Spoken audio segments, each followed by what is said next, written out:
안녕하세요. 시네탑 3부 167화 리뷰 시작하겠습니다. 개인적으로는 저는 슬슬 이 작화에 적응이 되어가고 있는 듯한 느낌이 듭니다. 이번에 위고가 꽤나 멋지게 나와서 그런지 몰라도 슬슬 괜찮게 보이네요. 그리고 로바돈이 가지고 있는 것은 생물은 맞는 것 같으나 창이 아니었네요. 얼핏 보기에는 느낌이 원픽스의 초록소 대장과 비슷한 자연계 능력처럼 보이고 때로는 켈르람의 고대종의 능력과 비슷해 보이기도 합니다. 위고에게 까인 판매원이 너희 모함의 부함장님에게 버림을 받는다는 말은 저번에 위고가 대놓고 가스를 당시에 도망가면서 말했던 대사와 거의 일치하는데 그 말에 뼈가 있다는 사실이 공개되었던 장면입니다. 부함장의 톡에 위고는 저희랑 같이 못 간다고 하는데 저희는 혁명이네요. 위고의 사상 자체가 사령관답게 집단의 안위를 중요시하는 느낌도 있지만서도 텐션이나 개인적인 나르시시즘이 강하다 보니 포섭하기 어려운 느낌이 있었나 봅니다. 추천서를 썼다는 것 또한 위고에게 명품을 선물하는데 모함해서 위고로 추천받아 파견 간 사람이어서 나온 말이긴 합니다. 근데 웃긴 건 혁명이 도대체 어디서 어디까지 개입을 하려고 포비더 가문의 주요 전력 중 하나인 위고까지 팽을 시키는 건지 잘 모르겠습니다. 왜냐면 제가 느끼기로는 포비더 가문 내에 혁명의 세력이 꽤나 많이 있는 걸로 알고 있는데 이걸 구스정이나 프루스트급이 되는 인물들이 모르고 있다는 것은 말이 안 되거든요. 혁명은 포비더 가문의 편만은 아니라는 것이 드러난 장면입니다. 진짜 고루루가 말했듯이 구스정이 죽든 트로이메라이가 죽든 상관이 없는 것 같습니다. 하이랭커 위고는 포비더 가문의 무력으로 3인 안에는 들 것 같습니다. 로바돈이 로포비아 최강 전력인 것을 알고도 돌진하는 모습과 부함장이 인정하는 말을 통해서 말이죠.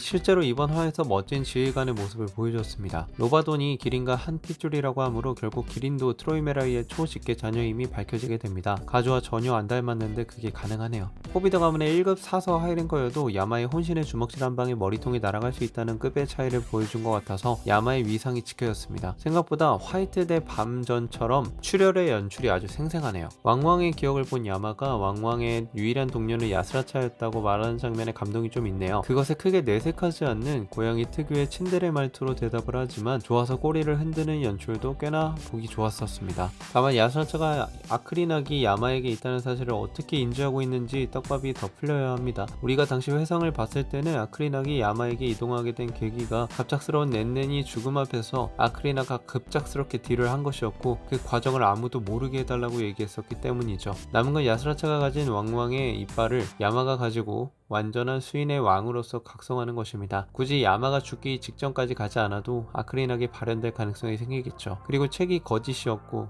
기스카르는 가주가 심어놓은 미끼였음이 드러났습니다. 앞으로 이 책에 관한 전투가 심화될 것으로 보입니다. 밤이 로바돈 앞에 나타날 예정이니 위고가 로바돈에게 죽는 상황까지는 나오지 않을 겁니다. 160화에서 기린이 부하와 말했던 대화 중에 나온 별동대는 오늘 기린군의 간부급 기동대로 나온 랭커들입니다. 뒤에서 로바돈을 치는 게 아니라 로바돈을 당황시키기 위한 전략 중 하나로 오히려 위고의 부유함을 노림으로 위고와 로바돈을 이간질시키는 게 목적이었다는 점에서 계획이 생각보다 많이 치열하다는 것을 느낄 수 있었습니다. 가장 중요한 것은 로바돈과 기린에게 동시에 정보를 주고 있는 포비더의 내부자가 누군지가 가장 중요한 듯 싶습니다. 현재로서는 벨레리르 밖에는 없지만 말이죠. 벨레리르는 로포비아 가문이 기린과 로바돈으로 양분화되어 있는 것을 알고 같은 혁명의 일원인 기린과 적인 로바돈을 동시에 내부자 역할을 하면서 로바돈을 담그기 위해 기린과 판을 짠 것으로 보입니다. 여튼 밤이 로바돈 쪽에 도착하는 것, 야마가 도착하는 것, 그리고 뒤늦게 밤이 책을 향해 움직일 때 맞닥뜨릴 뒷말을 누가 감당할지도 재미 포인트 중 하나겠네요. 이상 167화 리뷰 마치겠습니다. 감사합니다.